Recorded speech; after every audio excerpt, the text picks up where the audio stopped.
Do you ever feel as though your avoidant partner is projecting their issues onto you? Well, it's time to unpack that.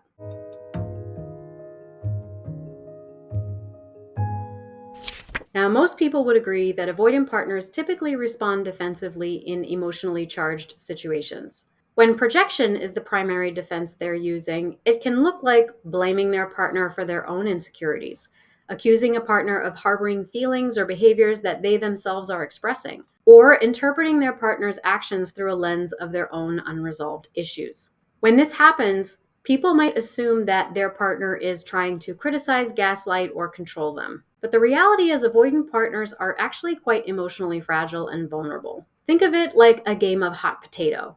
We all have flaws and shortcomings, which is like holding a hot potato, and that burns. So, to find relief, we unconsciously toss the potato to someone else and claim that it was theirs all along. That way, hopefully, they won't toss it back and we don't have to feel the discomfort anymore. But of course, this doesn't really work because unless we learn to love and accept our flaws and all, projecting them onto others is only going to push people away, and you'll never quite feel whole or deeply connected to someone else.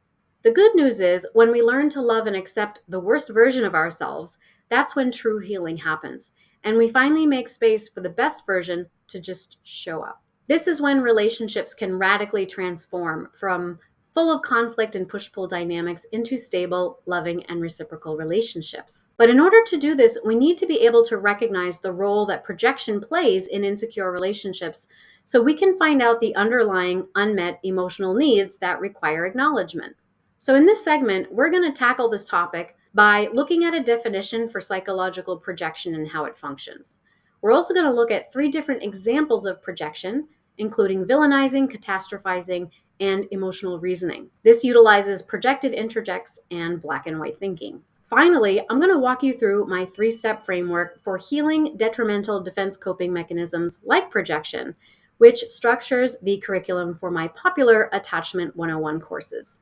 Once you crack the code on this, if you are the avoidant partner, you will be able to stop projecting onto your loved ones and start loving and accepting your own inner child, so you can go from feeling misunderstood and disconnected to feeling seen and accepted for who you are, knowing that you can cultivate a loving and stable relationship, all without constant conflict and emotional turmoil. On the other hand, if you have an avoidant partner, you will be able to recognize the signs of projection and respond with setting healthy and loving boundaries without feeling guilty. This will foster open communication and support your partner in acknowledging and addressing their underlying fears and insecurities, leading to a more harmonious and secure relationship. But you don't have to take my word for it. When Ava came to me, she was struggling with confused boundaries and felt like a victim to the emotional projections in her relationships.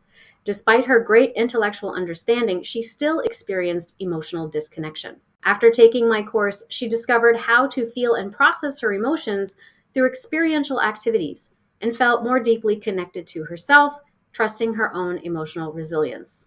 But I'm going to let Ava speak for herself. Was very much looking at stopping unhealthy patterns that I've been repeating all my life in intimate relationships. So I could intellectually see those patterns, but I was unable to break out of them. The course to me has been very helpful in releasing emotions through a lot of the experiential activities. So the combination of the two things to me has been an absolute winner, very, very different to anything else I've done before. Looking at the emotions, looking at where they are, looking at the colors, that helped me know what I actually felt, because I actually didn't know how I felt. I don't necessarily think they're negative emotions anymore. I think they're alert systems, which is quite different. This is as well at looking at the family compositions and the energies between the family members, and that was incredibly useful to see. Make some very, very big life changes since I've done this course. Definitely worth it, yes. Do not hesitate. It will help you feel your emotions, go to your body and kind of process through that. So I would say just do it. I think it was definitely very worth doing this course.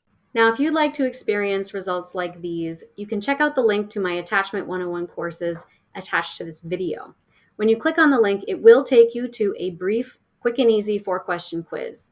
This is going to allow you to receive a detailed explanation of the struggles and growth challenges for your specific attachment style and start feeling more secure today. In the meantime, let's dive deeper into these topics for today, and be sure to like, subscribe, and leave a comment if you enjoyed today's video.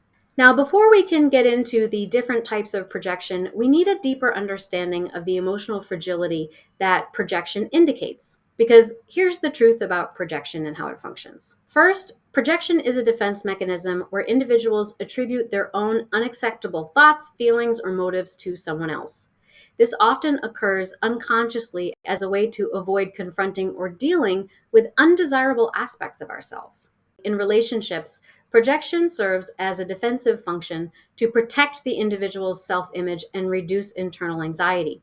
This often manifests as avoiding self awareness, blaming others, deflecting responsibility, and creating emotional distance. Avoidant partners use projection to externalize their discomfort, placing the blame on their partner rather than addressing the root cause within themselves. And this can lead to many misunderstandings and conflict. Now, you might be wondering, does that mean that I should just tolerate their projected issues and not take it personally? Well, no. If you decide to just tolerate someone's projections, eventually you start to absorb them and assume the role that they have assigned to you.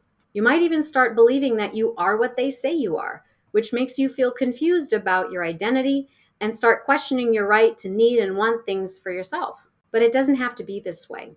Instead of tolerating their projections, realize that projection is a sign of their unresolved issues and not a reflection of your worth or your actions. You can take action by setting clear boundaries and addressing the projection directly and compassionately. Once you do, you'll see that the relationship can move towards a more honest communication and mutual understanding if your partner shows up with a spirit of generosity and is ready and willing to change. Well, this is going to bring us to the meat of our discussion today, which is understanding 3 different types of projection and how they manifest in relationships. So, the first one we're going to tackle, I'm going to refer to as villainizing. So, villainizing is when an individual projects malevolent intentions or a villainous perspective onto their partner. You know this is happening when an avoidant partner perceives their loved one as trying to control or manipulate them when the partner is simply expressing their feelings. But the truth is, this behavior stems from past experiences where the avoidant partner may have been emotionally manipulated or had their boundaries ignored, leading them to preemptively protect themselves by creating this emotional distance through projection. The avoidant partner is operating under the false assumption that their partner will eventually hurt or control them, prompting them to withdraw or act defensively to protect themselves. But if avoidant partners can learn to recognize and question their own projections and instead communicate their fears and insecurities more openly and honestly, it can lead to greater understanding, trust, and intimacy in the relationship. Now, does any of this sound familiar? Do you see villainizing popping up in your experience of relationships? Just drop a comment and let me know. So let's move on to the second topic, and that is catastrophizing. Catastrophizing is when an individual anticipates the worst possible outcome in a situation, often blowing things out of proportion. You know this is occurring when an avoidant partner starts believing that any small issue or conflict is a sign that the relationship is doomed to fail. In this case, it's easy to think that the partner is overreacting or being hypersensitive. But the reality is they are responding to deep-seated fears and past experiences of instability and unpredictability. For example, in Kathleen's childhood home, her father struggled with alcohol addiction and her mother had codependent tendencies. She observed her father behaving in unpredictable ways. One minute friendly and approachable, another minute explosive and angry, and still at other times he was totally checked out and emotionally absent. Her mother responded by constantly trying to placate her father to avoid his anger, even when it meant sacrificing her own needs and feelings. She would also take on excessive responsibility for maintaining the household and managing her father's erratic behavior, often feeling like it was all up to her to keep the family together. And her mother would deny or minimize the severity of her father's addiction and its impact on the family, creating an environment where Kathleen felt like her feelings and experiences were invalidated. In her adult relationships, Kathleen found herself assuming more emotional obligations than were expected of her, while waiting for the other shoe to drop. Even when a relationship was going well, she'd project inevitable failure onto it. To quell the anxiety this created, she might act out or somehow sabotage the relationship in order to escape this painful anticipation. This would look like starting unnecessary arguments over trivial matters, withdrawing affection and communication rather suddenly, or engaging in self destructing behaviors like excessive drinking herself or flirting with others. In this case illustration, you see how catastrophizing led Kathleen to self sabotaging behaviors, which increased the conflict in her relationship and led to emotional withdrawal. And so Kathleen's story also illustrates how sometimes increasing feelings of safety in secure relationships can actually be a trigger for avoidant partners. And why is that? Well, because in their experience, when things were going smoothly and calmly, there'd be a sudden and unexpected event or problem that throws the family system into a state of dysfunction again. And so in her adult relationships, Kathleen was operating under the assumption that things always go wrong no matter how hard she tries, and she will be held totally responsible for the things that she really can't control. This leads her to preemptively protect herself by withdrawing or creating distance. Now, before Kathleen could ever open up to the idea that relationships can be stable and secure, she would need to learn how to manage her anxiety and build trust in her own resiliency and the good intentions of her partner. Now, you might be wondering, well, how might someone like Kathleen learn to manage her anxiety and build that trust in relationships? Well, in just a moment, I am going to share my highly effective 3-step healing framework in greater detail. But first, it's important to understand the impact of our third discussion point, which is emotional reasoning and projected introjects. So, emotional reasoning is when an individual makes assumptions about somebody else's motivations based on their own emotions, leading to distorted perceptions and black and white thinking. So, examples of dysfunctional emotional reasoning might include: I feel humiliated because I was fired today. Therefore, my boss was motivated to shame me. I feel sexually excited. Therefore, I conclude that the object of my affection is trying to be seductive. I feel heartbroken over a relationship. Therefore, my lover wanted to hurt me. I feel frightened by my supervisor's authority. Therefore, she must be trying to intimidate me. Additionally, when we have insecure attachment styles, this emotional reasoning usually expresses itself as extreme black and white thinking. So, this type of thinking can be considered all or nothing, good or bad, in or out. If you're not with me, you're against me type of thinking. And it stems from emotional splitting and boundary confusion. So, boundary struggles stem from when our parents did not respect us as mentally and emotionally separate and autonomous human beings. So, they projected a lot of their own thoughts, feelings, and perceptions onto us. As children, we take in these projections and we adopt them as our own. We learn that love means projecting onto a partner too, or taking in what they have projected onto us. And so over time, you will feel both invaded upon and unconsciously invade upon someone else with your wants and desires, because you have never been taught where the boundary lines exist between you and someone else, let alone how to recognize, name, claim, reinforce, and respect them. Now, because this is an extreme circumstance, we stumble around with trying to assert our boundaries by adopting extreme assumptions, assertions, and behaviors towards ourselves and towards others. We perceive the world in a very concrete way and draw very harsh lines and borders around things.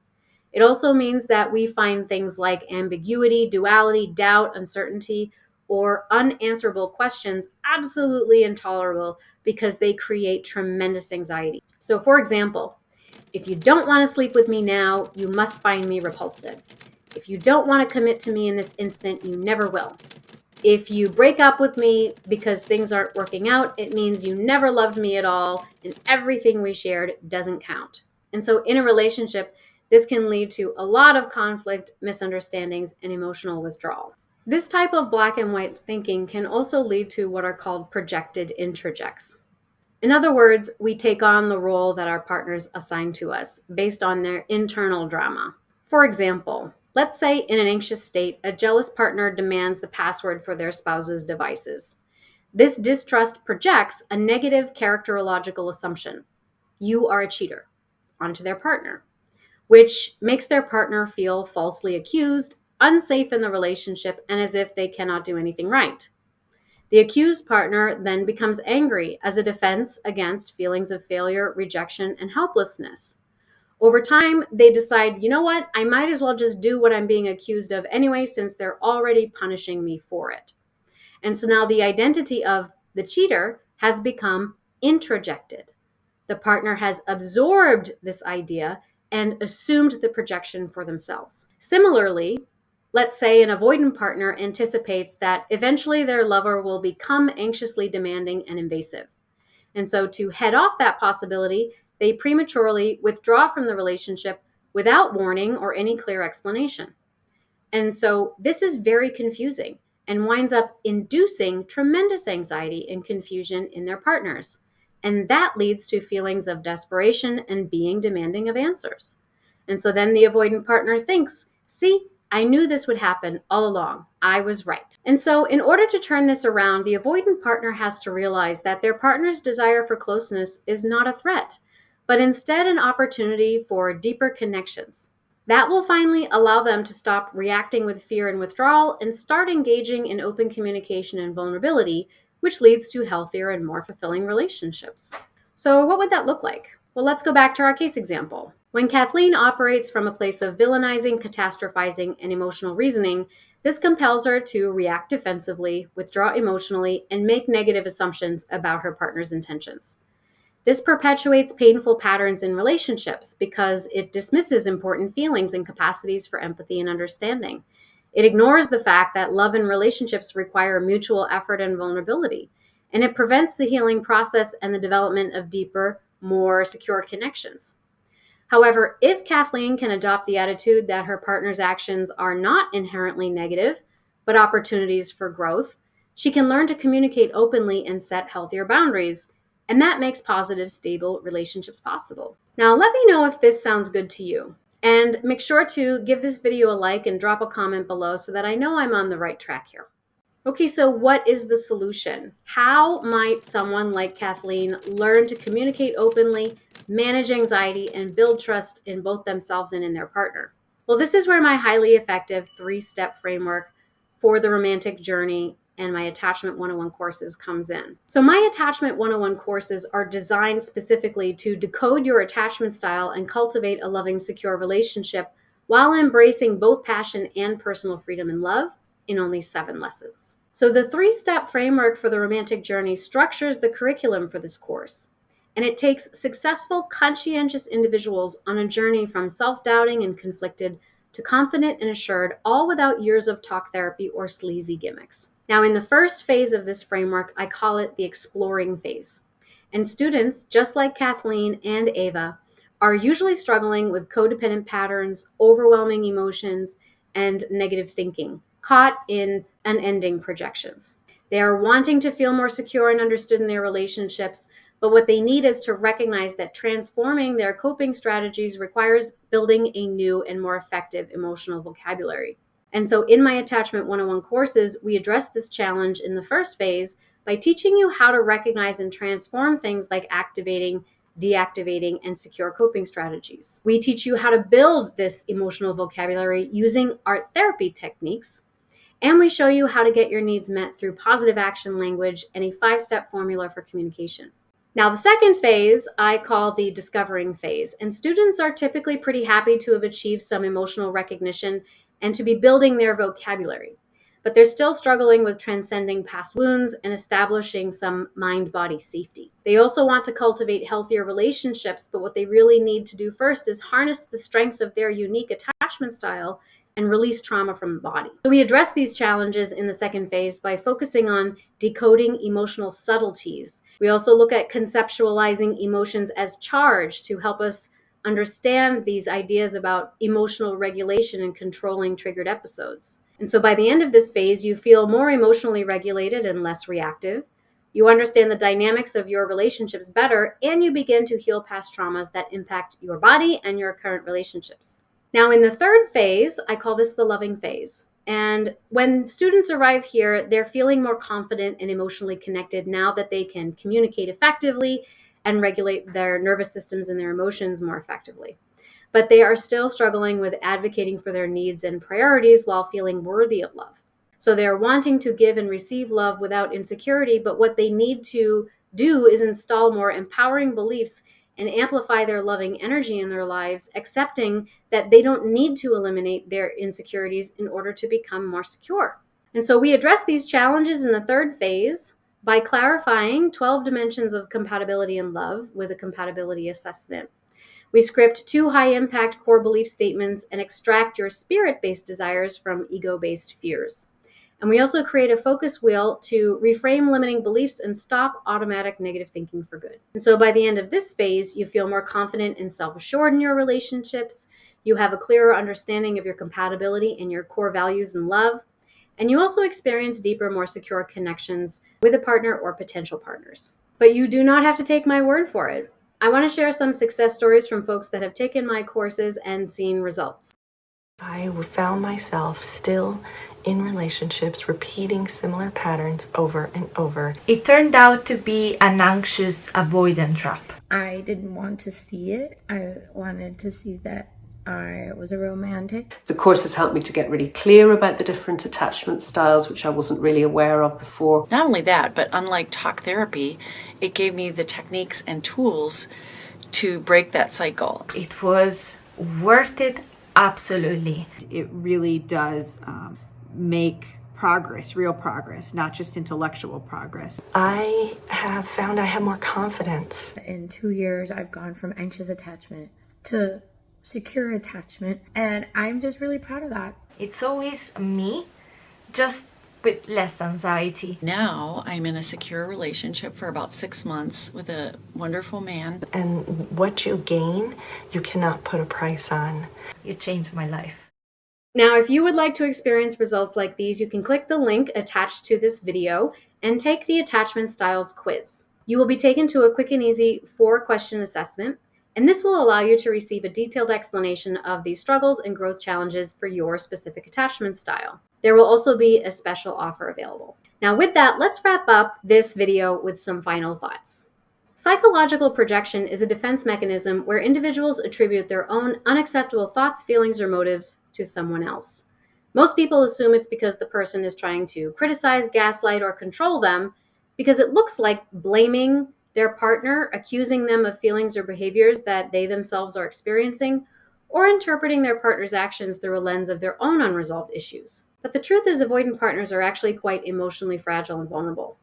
From this new perspective, we can now understand how these projections are a way for avoidant partners to protect themselves from deep-seated fears and past emotional wounds, leading to distorted perceptions and behaviors. And so the growth challenge for avoidant partners is to heal this emotional fragility and develop more self-trust and emotional resiliency. This will include letting go of old beliefs, such as my partner will hurt or control me, or things always go wrong and it's always my fault, or closeness means suffocation. And instead, we must adopt new, more positive beliefs, such as my partner's actions are not inherently negative and they have my best interests at heart.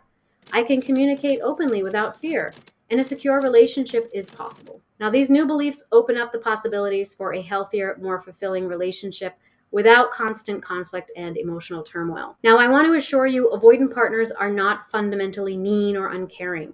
They really do want to feel secure and understood and desire to feel connected and valued in relationships, just like everybody else. Feeling confident and secure in relationships is not only possible but probable when avoidant partners are ready and willing to face their negative assumptions and take action on proven solutions. And so accomplishing this includes skill building in the areas of recognizing and transforming our coping strategies like projection, cultivating emotional regulation, setting healthy boundaries, and fostering self-trust and empathy.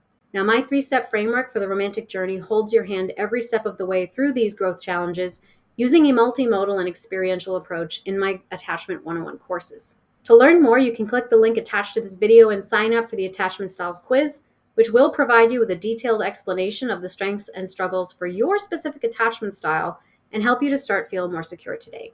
Thank you for watching this video. I hope that you found it helpful and insightful. Please remember to like, subscribe, and ring the bell for notifications if you would like to receive more content like this. Your support means a lot, and I look forward to continuing this journey with you. Thank you, and have a great week.